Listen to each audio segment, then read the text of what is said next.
දානය කියන්නේ මොකක්ද? දානය කියන්නේ දීමටයි. එනම් පින්සිතවිල්ලෙන් තමන්ට අයත් වස්තුවක් වෙනත් අයෙකුට පරිත්‍යාග කිරීමයි. තමාට වඩා උසස් බුද්ධ ආදී උතුමන් වහන්සේලාට, ඒ කියන්නේ සංඝයා වහන්සේලාට දෙන දානීය පූජා ලෙසත් තමාට සමාන හෝ හීන පුද්ගලයන්ට, ඒ කියන්නේ ගිහියන්ට දෙන දානීය අනුග්‍රහ දානය ලෙසත් හඳුන්වන්න පුළුවන්. අත්තදස්සී බුදුරජාණන් වහන්සේගේ කාලේ මොග්ගරාජ කියලා හාමුදුරුවෝ කෙනෙක් හිටියා. මේ මොග්ගරාජ හාමුදුරුවෝ සදහැසිතින් නුවණ යොදාගෙන දඬුවල් බෑයක් පූජා කළා. දඬුවල් බෑයක් කියන්නේ මේ වදයක්. අත්තදස්සී බුදුරජාණන් වහන්සේට පූජා කරලා ඒ උතුම් පිනෙන් 14 වතාවක් සක්දෙව් රජ බවට පත් වෙලා තියෙනවා. 500 වතාවක් සක්විති රජ බවට පත් වෙලා තියෙනවා. 28 වතාවක් පෘථිවි රාජ්‍ය කරලා තියෙනවා. අවසානයේ ඒ පින හේතුවෙන් උතුම් නිවන ලබා ගන්නට හේතු වාසනා වෙලා තියෙනවා. ඉතින් බලන්න අපි කෙතරම් මේ ජීවිතයේ දන් දීලා තියෙනවද?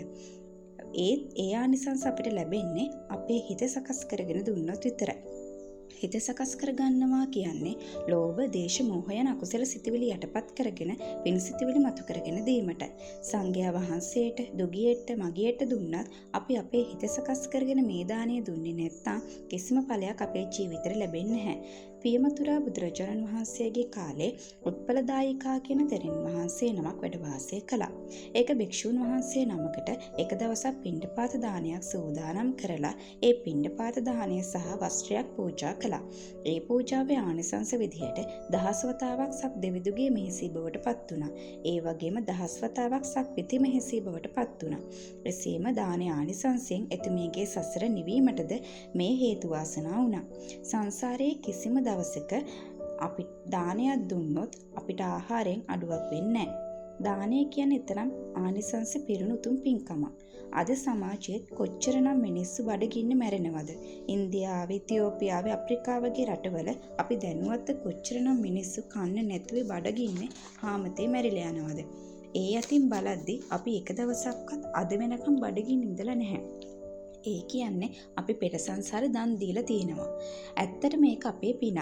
ඉතින් මේ ආත්මෙත් බෞද්ධයෙක් වෙලා ඉපදිලා ඒ පින දැනගෙන ආනිසංසත් හොඳට දැනගෙන කරන්න පුළුවන් තත්වයකින් එකත් ලොකු පිනක් නේද? ඉතින් දානේ අපිට මෙහෙම වර්ග කරන්න පුළුවන්. ආමිස දානේ. ඒ කියන්නේ ආහාර පාන, ඇඳුම් පැළඳුම්, බෙහෙත් වැනි වස්තුන් දන් දීම. ඇත්, අස්, ගව වැනි වස්තුන් දන් දීම. ඇස්, ඉස්, මස්, ලේ වැනි ශරීර කොටස් දන් දීම ආමිස දානයේ ලෙස හඳුන්වන්න පුළුවන්. අපේ දානය කියන්නේ සත්‍යයකට මරණ බියක් ඇති වූ විට ඒ අවස්ථාවේම සත්‍යයෙන් මුදවා ගැනීම, ඔවුන්ට ආරක්ෂාව සැපයීමයි. ධර්ම දානය කියන්නේ අන් අයහට බුදුන් වහන්සේ වදාළ ශ්‍රී සද්ධර්මය අවබෝධ කරවීමට කටයුතු කිරීමයි. දහම් පොත්පත් මුද්‍රණය කර දීම, ධර්මයේ ප්‍රචාරය කිරීම, අබෞද්ධයන් බෞද්ධයන් කරවීම, ගිහියන් පැවිදි කරවීම වගේ. අන් සියලු දාන වලට වඩා සාංගික දානෙ බොහෝ ආනිසංස ගෙන දෙනවා. එනම් දෙවිලෝ ඉපදුනත්, මනුෂ්‍ය භවයක් ලැබුවත් ආයුෂයෙන්, වර්ණයෙන්, සැපයෙන්, කීර්තියෙන් හා අධිපතිභාවයෙන් අගතැන්පත් වෙනවා. එසේම බුද්ධ දේශනාවේ සුදුසු කාලයේ දෙනු ලබන දාන 5ක් පිළිබඳ සඳහන් වෙනවා.